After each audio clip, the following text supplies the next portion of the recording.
할렐루야. 사랑하는 대강의 가족 여러분, 오늘 하루도 하나님의 말씀과 동행하는 삶이 되길 소망합니다. 오늘 함께 나눌 하나님의 말씀은 누가복음 1장 1절에서 4절 말씀입니다. 우리 중에 이루어진 사실에 대하여 처음부터 목격자와 말씀이 일꾼된 자들이 전하해 준 그대로 내력을 저술하려고 붓을 든 사람이 많은지라. 그 모든 일을 근원부터 자세히 미루어 살핀 나도 데오빌로 각하에게 차례대로 써버리는 것이 좋은 줄 알았노니 이는 각하가 알고 있는 바를 더 확실하게 하려 함이로다. 아멘. 이 사복음서 중에서 이 누가복음에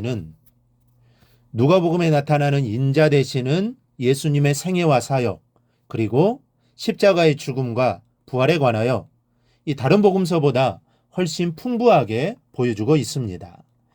또 하나는 누가복음에는 다른 복음서보다도 이 각계각층의 다양한 사람들의 구원과 인간 사회의 재반 문제들을 다루고 있습니다. 예를 들면 굶주림과 질병으로 고통받는 사람들, 노예와 세리, 이방인과 여자들, 또 종교적, 사회적으로 소외받는 사람들을 대상으로 하고 있습니다. 예수님의 말씀을 통해 저들에게도 천국의 소망을 주시고 또 부와 권력을 가진 사람에게는 그리스도의 제자된 자로서 어떻게 살아야 할지를 가르쳐주고 있습니다. 이 누가복음을 통해 우리는 이런 여러 가지 면을 자세히 보면서 예수님의 뜻을 알고 그분 안에서 하나님 나라의 삶을 우리는 배울 수 있게 될 것입니다. 그렇다면 누가복음은 누구에 의해서 기록이 되었습니까? 누가복음은 누가에 의해서 기록된 말씀입니다. 물론 사도행전도 누가에 의해서 기록되었습니다. 누가는 성경을 기록한 유일한 이방인입니다. 안디옥에 거주하던 헬라인으로서 직업이 의사였습니다. 그가 이 복음서와 사도행전을 기록하는 내용들을 볼 때 지성과 교양이 풍부하고 또 의사로서의 덕망과 능력이 있고 아울러 그리스도의 복음에 대한 뜨거운 열정을 가지고 있었음을 우리는 알 수가 있습니다. 이 누가는 의사답게 예수님에 관한 모든 일을 상세하고도 정확하게 기록하면서 먼저 자신과 같은 문화권에 살던 이방인들에게 전하고자 했습니다.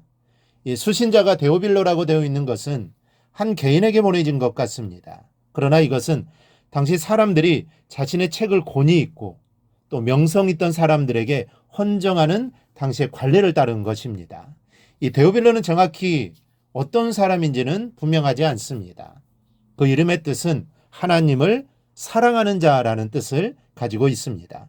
또한 누가가 각하라고 호칭을 쓴 것으로 보아 고위 관료에 속한 사람이라는 것도 우리는 알 수가 있습니다. 비록 그가 한 개인이지만 이 독자는 헬라 문화권의 모든 사람들입니다.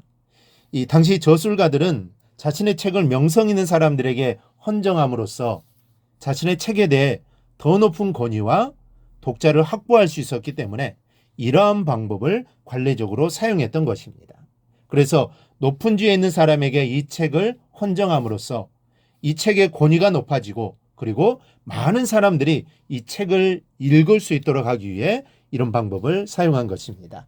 그러면 중심 주제는 무엇일까요? 누가복음의 중심 주제는 성자 하나님이십니다. 순결하고 완전한 인자로서 세상에 오셔서 죄로 멸망당한 우리를 위하여 죄값을 대신하여 죽으시고 우리의 죄를 사해 주심으로 우리에게 구원을 주시는 구원의 역사를 강조하고 있습니다.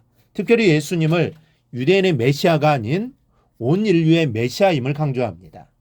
예수님의 족보가 아담에게까지 거슬러 올라가는 것이 바로 그 증거입니다.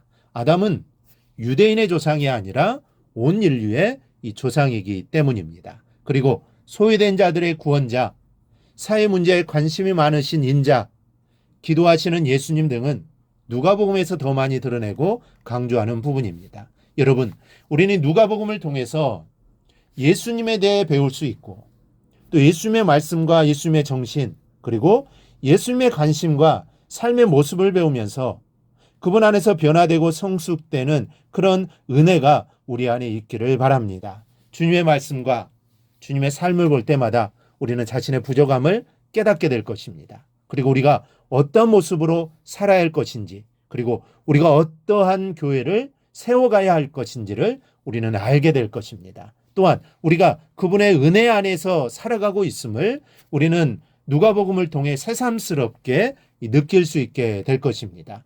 이 모든 것이 정말 누가복음을 통해 우리에게 전해지고 또 감동되고 체험하게 될 것입니다. 우리가 누가복음 말씀을 통해 하나님의 이런 말씀의 감격과 은혜가 우리 안에 넘치기를 축원합니다. 오늘 묵상한 말씀을 굳게 잡고 삶으로 실천하며 살아내는 대강의 모든 성도들이 되기를 축복합니다.